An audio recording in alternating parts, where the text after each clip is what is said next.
Bom dia. Eu sou Flávio Gomes de Barros e estamos juntos em mais um domingo. Aqui comigo nos estúdios da TV Pajuçara, Tereza Nelma Porto Viana Soares, a Teca Nelma, que foi eleita em 2020 a vereadora mais jovem de Alagoas com apenas 21 anos de idade. Apesar da pouca idade, ou talvez até mesmo por causa disso, Teca tem adotado uma postura de independência na Câmara Municipal de Maceió, inclusive em relação aos demais colegas. Bom dia, vereadora. Bom dia. Muito obrigado pela presença. Eu que agradeço pelo convite, uma honra estar aqui. Bom, qual foi o impacto para você, tão jovem, chegar numa Câmara de Vereadores de Maceió e se deparar com tanta gente experiente? Inicialmente, eu acho que foi um choque para todo mundo, né? Não só para mim. Eu acho que eles não esperavam que uma pessoa tão jovem ocupasse esse espaço. Sempre, durante muitos anos, a juventude foi associada à inexperiência, à inconsequência. E eu quero mostrar, e eu mostro na Câmara de Vereadores, que a juventude ela pode ter outro viés, que é de uma pessoa comprometida, que estuda para estar ali, que continua fazendo o seu trabalho, que tem responsabilidade com o mesmo. E aí eu consegui provar e mostrar que eu procuro iniciativas legislativas, eu proponho diversos projetos de lei baseados em dados, que eu busco a melhoria da cidade baseados nos conhecimentos que eu vou adquirindo. Então, foi muito legal a gente fazer esse trabalho, conjuntamente também com a minha equipe, que, diga-se de passagem, é maravilhosa, que a gente fez uma equipe super representativa, pessoas com deficiência, mulheres, população negra, LGBT. Então, a gente trouxe todo mundo que são consideradas minorias sociais para construir as políticas públicas conjuntamente comigo. E como é que tem sido, digamos assim, esse confronto de gerações na prática? Tem havido algum conflito? Hoje em dia é mais tranquilo, os conflitos são muito mais ideológicos, por mais que essa semana mesmo a gente já teve vereadores que falaram que eu precisava crescer, precisava ser mais educada, coisas do tipo. Mas no início do mandato eu acho que as pessoas subestimavam um pouco, sem compreender qual era meu objetivo enquanto vereadora, né? Então, como eles é um desconhecimento mesmo logo no início do mandato do que quais eram as minhas proposições, qual era a minha posição ideológica. Hoje em dia é mais tranquilo. Claro que a minha jovialidade sempre é acionada quando uma crítica ela vem ser feita ao meu mandato, mas não necessariamente a gente tem mais um embate intergeracional como a gente tinha no início do mandato. Agora é mais tranquilo, as pessoas aceitam que eu estou como vereadora, que eu sou uma pessoa responsável e que estou comprometida com a luta de Maceió. Bom, nós não nos conhecíamos pessoalmente, essa é a primeira oportunidade. Mas a gente está acompanhando de longe o... O senhor já escreveu sobre mim, que eu já li, já vi. Mas conhecer pessoalmente Sim, claro. É a primeira vez. Agora, pelo que a gente acompanha do noticiário, você tem demonstrado uma postura de muita independência, não só em relação à própria Câmara de Vereadores, como inclusive a Prefeitura de Maceió, não é isso? Isso mesmo. Eu gosto de ter uma postura independente porque é muito mais fácil caminhar conjuntamente com as necessidades da população quando você é independente, quando você não tem necessariamente tantas amarras que prejudicam até a sua liberdade de falar, de propor. Então, eu procurei ser independente para justamente ser associada diretamente ao desejo do povo. E essa independência seria a razão de alguns conflitos dentro da Câmara? Não só esse, eu acho que tem que adicionar a minha ideologia, o meu gênero, a minha idade, é um combo. Eu não consigo especificar apenas um único fator para ter todos esses embates, mas eu acho que é um combo de tudo isso que tirou a tranquilidade que vinha acontecendo dentro das câmaras de vereadores, reacendeu esse debate, né, que durante um tempo ficou mais arrefecido e que a gente está vendo essa ebulição novamente na política. Bom, nesta semana, por iniciativa sua, aconteceu uma audiência pública para discutir a questão da cultura aqui no município. Quais foram os resultados desse? Foi uma audiência pública muito importante, contou com a participação de diversos setores culturais. E o que a gente tomou de encaminhamento? A gente estava buscando um calendário de programação para a volta do Conselho Municipal. Hoje em dia nós estamos sem Conselho Cultural, que é um prejuízo muito grande para a democracia e para o controle social. Também a gente está buscando que o que saiu da Conferência Municipal de Cultura seja transformado em lei, não fique apenas no planejamento. Também que seja construído um dossiê com as prioridades que o setor cultural deseja para ser entregue diretamente ao prefeito, que seja composto uma secretaria mais técnica. O próprio representante da secretaria afirmou que não tinha, que a secretaria ainda era muito nova e que não tinham pessoas técnicas suficientes. Então a gente trouxe diversos pontos, inclusive o cachê dos artistas que está em atraso, qual o tempo seria de regularização do cachê dos artistas. Então assim, foi uma audiência que teve encaminhamentos, que gerou frutos e não foi a primeira audiência pública da cultura. Já tinha feito outra audiência pública sobre isso, mas essa a gente saiu com vários encaminhamentos para dar continuidade à luta pelo respeito dos artistas locais. Além disso, nós fizemos uma denúncia do Ministério Público sobre o descumprimento de duas leis. Uma que determina 50% de artistas locais contratados para 50% de artistas nacionais e outra que é sobre o programa de incentivo aos artistas locais, que também não está sendo cumprida. A partir da audiência, fizemos essa denúncia ao Ministério Público e estamos aguardando a continuidade dela. Bom, a cultura no município de Maceió, hoje em dia, ela tem duas gestões. Isso. Uma de uma fundação e outra de uma secretaria. Isso é bom ou é ruim para a própria cultura? Eu considero que, se a gente pensar na concepção de uma fundação e de uma secretaria, a gente compreende que é bom para a cultura. A gente vê que a fundação ela tem a capacidade de captar recursos externos que uma secretaria com o CNPJ aliado à prefeitura seria muito mais difícil de conseguir e teria mais uma independência para agarinhar recursos. E a secretaria ficaria responsável por construir a política cultural da cidade de Maceió.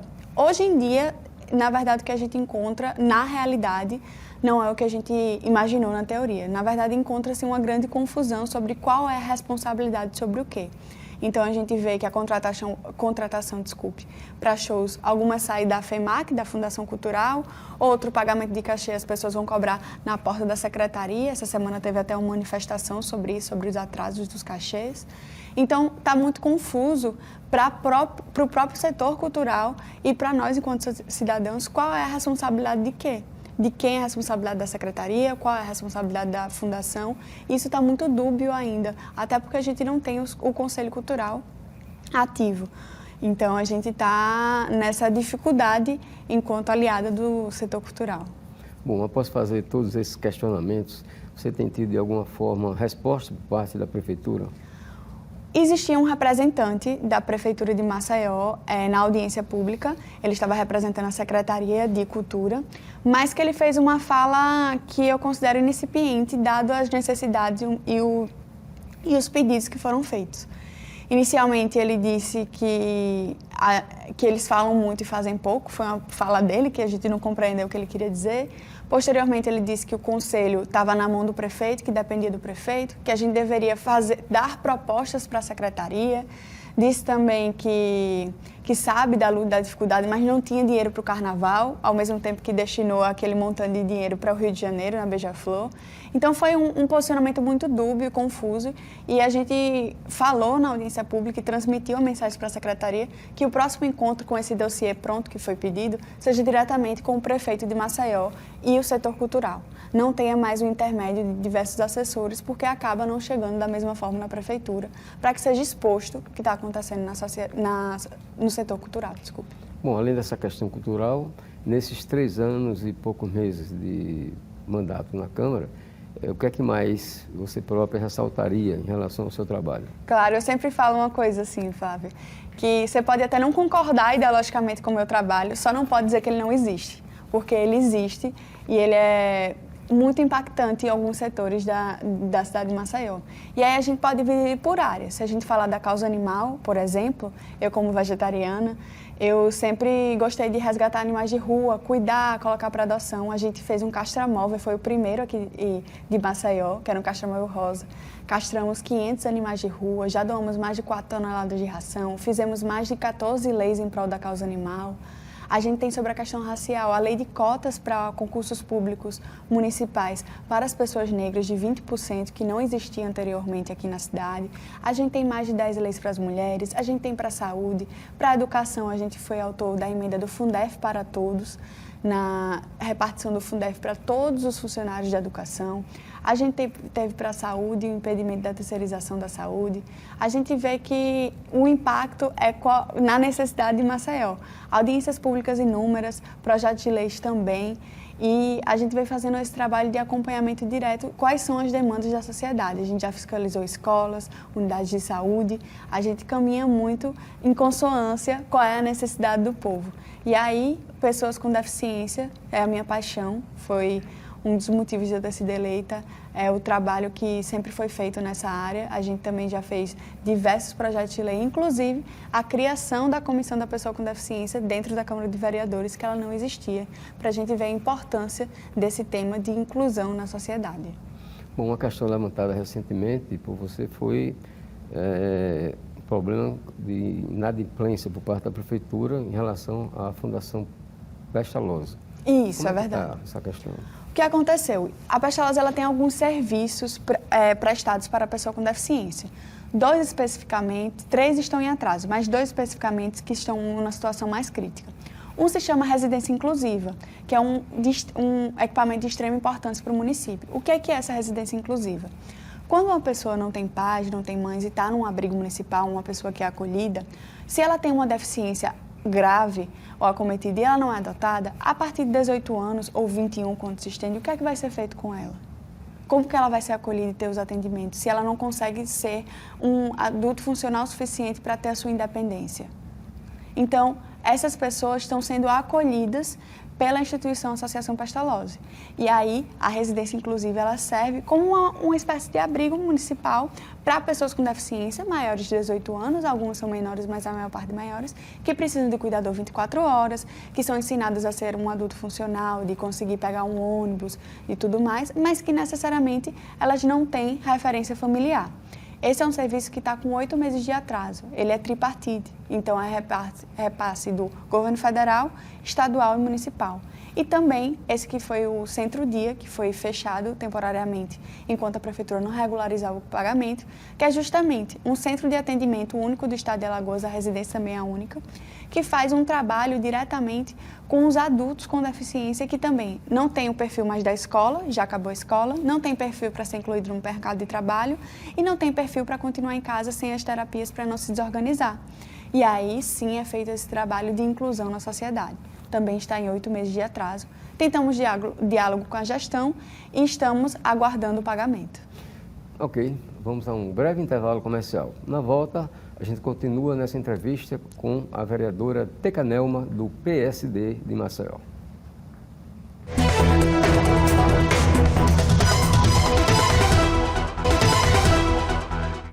Estamos de volta com o programa Contextualizando. Comigo, a vereadora Teca Nelma, do PSD de Maceió. Bem, vereadora, vamos agora saber o que a senhora tem feito ou procurado fazer em favor das mulheres. Dia 8 de março, que está se aproximando, é o Dia Internacional da Mulher. E aí, suas propostas em relação a esse tema? Eu acho que a gente fez, na verdade, a gente fez um levantamento recentemente sobre as áreas temáticas das minhas proposições legislativas. E hoje, aprovadas, a maior porcentagem são de leis em prol das mulheres. Para mim é uma prioridade muito importante, até porque a gente sabe das dificuldades de viver em uma sociedade quando as mulheres não são tratadas como prioridade. E a pauta principal que eu trago é entender a pauta da mulher como uma pauta transversal. O que é que significa isso? Seria, na verdade, que todas as pautas das mulheres estivessem incluídas como prioridade. Por exemplo, se a gente falar de saneamento básico, a gente tem que pensar na mãe chefe de família, que é ela que cuida do filho, que está na beira do esgoto, brincando, e acaba adoecendo e adoecendo a mãe, que é a que cuida da casa. Quando a gente fala sobre renda social, a gente tem que lembrar da mulher como chefe de família, porque o homem pode gastar esse recurso que não seja voltado para a necessidade da casa. Então, a gente tem diversos projetos de lei. Algum deles, a gente tem, por exemplo, a construção de dados estatísticos sobre a mulher. A gente não tem hoje no município de Maceió quais são nossas mulheres, quais são as necessidades. E é muito difícil fazer projetos de lei quando a gente não tem uma base de dados boa. A gente também tem a distribuição de absorventes para mulheres cadastradas no CAD único. Isso que agora o governo Lula está fazendo através da farmácia popular. Esse foi uma das idealizações de nossos projetos de lei. Quando a gente foi para a rua conversar com as mulheres, especialmente as marisqueiras, elas nos relatavam que a filha até ganhava absorvente, mas ela, enquanto mãe, também não tinha dinheiro para comprar. Entre 1 quilo de arroz e um pacote de absorvente, preferia comprar 1 quilo de arroz para casa e que usava uma toalhinha, que acabava adoecendo, pegando algumas doenças, contraindo algumas doenças. Foi quando a gente pensou nesse projeto de lei. A gente também tem o Dia da Mulher Afro-Latino-Americana e Caribenha, a gente tem a Comenda Almerinda Farias Gama, a gente tem projetos de lei diversos, como a inclusão da menina e mulheres na ciência, um programa municipal de incentivo para as mulheres na ciência. Então, a gente está caminhando conjuntamente com diversas mulheres e dia 8 a gente vai ter uma manifestação sobre o Dia da Mulher. E dia 23 de fevereiro também é um dia muito importante, que foi o Dia do Voto Feminino. Então, a gente está completando mais de um centenário do nosso voto, primeiro voto, e que vai ser muito importante para nós essa conquista.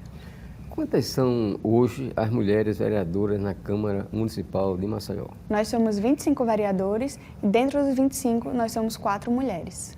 Elas compartilham desse mesmo pensamento seu ou não?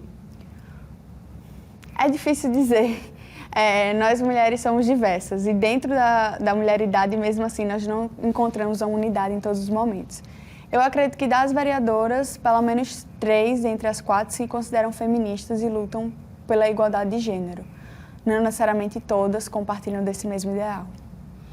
Bom, uma outra coisa, com relação à comissão de inquérito que apura a participação da Braskem, da empresa Braskem, nesse desastre ambiental aqui em Maceió. Existe essa comissão, quer dizer, querendo ser proposta por iniciativa sua, Isso. Mas parece que não atingiu ainda o número necessário, o número suficiente de assinaturas, não é isso? Isso mesmo.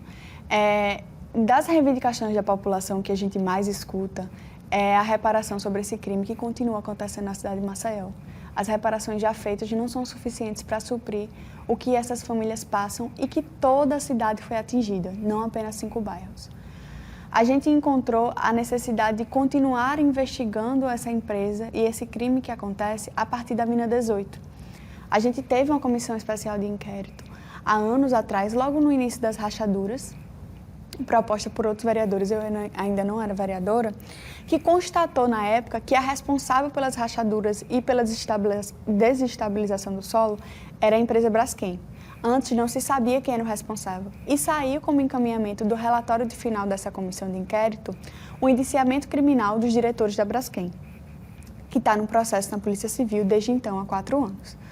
Posteriormente, a gente teve uma comissão especial, uma comissão externa, temporária, e a minha proposta é uma nova comissão especial de inquérito. E para que seria essa comissão? Para dar continuidade às investigações, com 4 pontos principais. O impacto na Lagoa do Mundaú e na biodiversidade, porque a gente ainda não sabe o impacto que essa mina 18 pode causar na mortandade dos peixes, ou até na questão de químicos e da salinidade da água.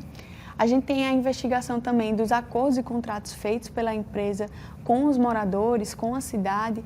Tem a questão dos impactos do tamponamento das minas. Seriam feitos em 2 anos o tamponamento das minas. Nós já vamos em 5 anos do desastre e ainda nem todas as minas estão tamponadas e ainda se fala da desestabilização de outras minas. A gente tem a pesquisa do impacto feito em toda Maceió. Então, assim, esse crime, ele continua acontecendo na cidade e a cidade inteira foi impactada. A gente tem que continuar as investigações. Nós somos 25 vereadores, preciso de 9 assinaturas, 7 vereadores já assinaram e eu conto com a ajuda de toda a população que está aqui para a gente pressionar a Casa Legislativa, que a gente precisa dar voz ao povo e diretamente abrir uma nova comissão para investigar esse crime. E você, pessoalmente, está otimista em conseguir essas 2 assinaturas? Estou otimista, eu acho que a gente consegue mais 2 assinaturas, depende também da pressão popular, por isso que eu sempre falo assim, remeto à questão do povo, porque eles são muito protagonistas na nossa história e como que a gente vai mudar ela. E eu estou otimista, considero que a gente vai tentar. A gente está sofrendo uma pressão externa da bancada do prefeito para que não se assine, e aí eu não consigo compreender o motivo, tendo em vista que a investigação não é contra a prefeitura, a investigação é de uma empresa privada que cometeu um crime na cidade, mas a gente está lutando e resistindo.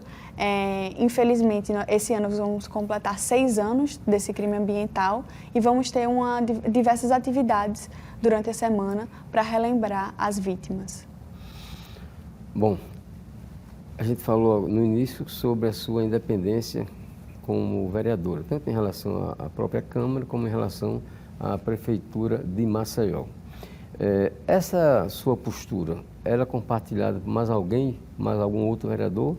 Ou você atua mais naquela base do eu sozinho? Atuar na base eu sozinha é muito difícil na Câmara de Vereadores. Se a gente não tiver aliado, um só, a gente não consegue aprovar muitas coisas. A Câmara é dividida, na sua maioria, pela base da Prefeitura de Maceió. Tem vereadores independentes e tem vereadores que são da base do governo do Estado também. Então, a gente considera uma oposição à Câmara de Vereadores. Em média, são 7 vereadores de oposição.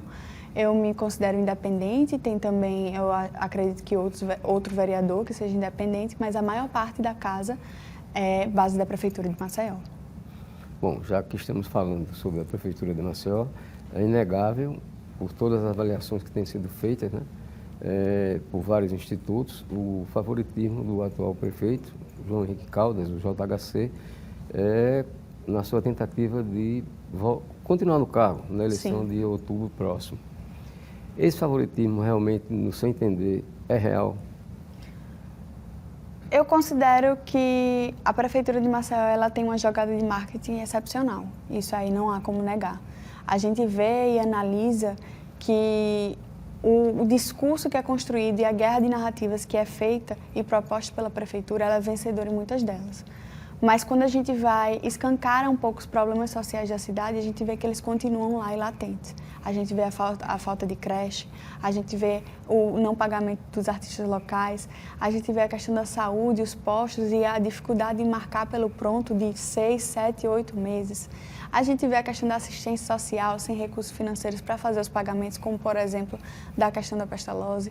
Então, quando a gente escancara esses problemas, a gente mostra que a cidade ela não está perfeita como é propagada. A gente escancara e mostra que a Braskem ainda está atuando aqui na cidade, que ainda tem minas que estão desestabilizadas. Eu acredito muito nos institutos de pesquisa, eu não tenho como questioná-los e duvidá-los, mas eu acredito que também nós temos que ver quem será o candidato opositor para a gente saber como que vai ficar esse favoritismo. Bom, a sua postura como vereadora se assemelha muito à que era adotada pela sua mãe, vereadora Tereza Nelma, e depois deputada federal Tereza Nelma, que hoje está servindo ao governo federal no Ministério da Agricultura. Da pesca. Desculpe, da pesca. Isso é uma coincidência? Não, eu acho que a minha mãe é uma das minhas inspirações e eu sou muito orgulhosa de ser filha de quem eu sou. Tanto da minha mãe, que saiu lá das Arapiracas, que conseguiu conquistar a primeira da minha família a se formar na universidade, que se formou como psicóloga, se especializou em pessoas com deficiência e entrou na política posteriormente, quanto meu pai, Renato Soares, que é jornalista, foi militante e lutou contra a ditadura militar na época. Então, eu sempre falo que se eu for 10% de tudo que minha mãe foi, trabalhadora e batalhadora como ela, eu estou muito bem. Então, eu fico muito feliz de ter o meu mandato ser semelhante ao dela. Tenho muito orgulho de ser filha dela e também orgulho de ser filha de meu pai, da família que a gente construiu. Bom, para encerrar, que mensagem você pode nos deixar para aqueles jovens, homem ou mulher, que queira entrar na política e está um pouco desestimulado, digamos assim? Se organize politicamente. Se você é da escola pública, entre no Grêmio Estudantil ou até crie o próprio Grêmio Estudantil da sua cidade, da sua escola na sua cidade. Se você é da universidade, procure o centro acadêmico, o diretório acadêmico, se organize politicamente. Não necessariamente precisa ser já afiliar a um partido, isso pode ser posterior, mas a gente se sente muito mais forte quando a gente vê que tem aliados em um só propósito. Se organizar para a juventude é muito importante para a gente garantir os nossos direitos. Fiz parte do centro acadêmico, do diretório da minha universidade, e eu vi qual a diferença que foi na minha formação enquanto universitária. Então, os grêmios estudantis, a gente fazer parte também da questão de atualização das notícias e acompanhamento da mídia, mas mais especificamente, organização política é de extrema importância para a gente continuar. Ok, muito obrigado pela sua entrevista. Você pode rever essa entrevista com a vereadora Teca Nelma no YouTube da TV Pajuçara. O programa Contextualizando deste domingo fica por aqui. Um ótimo final de semana para todos.